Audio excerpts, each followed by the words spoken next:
আসসালামু আলাইকুম। গোস্তগুলা ভালো করে ধুয়ে দিয়ে দিলাম। পেঁয়াজ দিলাম, আদা রসুন বাটা দিলাম, লবণ দিলাম, হলুদ দিলাম, মরিচের গুঁড়া দিয়ে দিব, মশলার গুঁড়া দিয়ে দিই।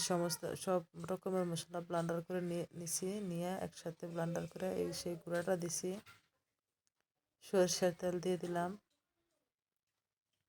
হালকা একটু গরম ঝোল দিয়ে দিলাম। দিয়ে এখন ভালো করে নাড়াচাড়া করে মাংসটাকে কষিয়ে নিতেছি।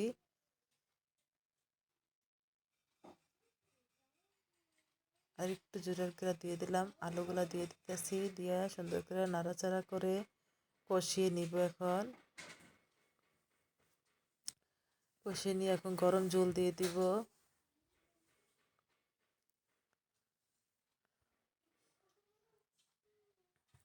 এখন অন্য চুলায় পোলাওটা রান্না করব।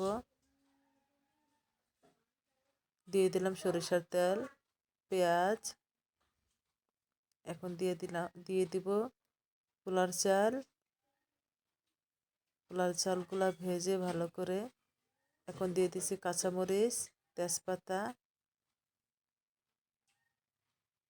আদা বাটা, রসুন বাটা একসাথে ব্লেন্ডার করে আগে থেকে ছিল। দিয়ে দিলাম লবণ।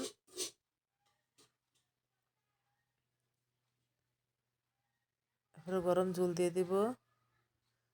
যে রান্না হয়ে গেল আমার পোলাও। এদিক দিয়ে সালাদ কেটে নিলাম। তারপর গরুর গোস্ত হয়ে গেছে। পোলাও রান্না করে ফেলেছি। এখন আবার সিম রান্না করব।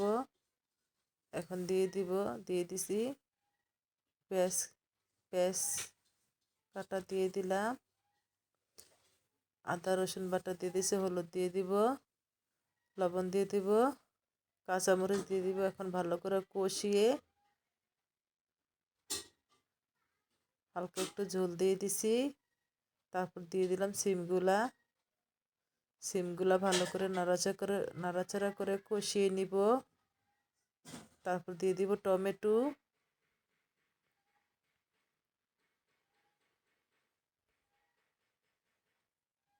ভালো করে নাড়াচাড়া করে এখন দিয়ে দিব গরম জল। আগে থেকে গরম করে রেখেছিলাম জল। এখন দিয়ে দিব মাছের পিসগুলো দিয়ে দিব। হয়ে গেছে আমার তরকারি।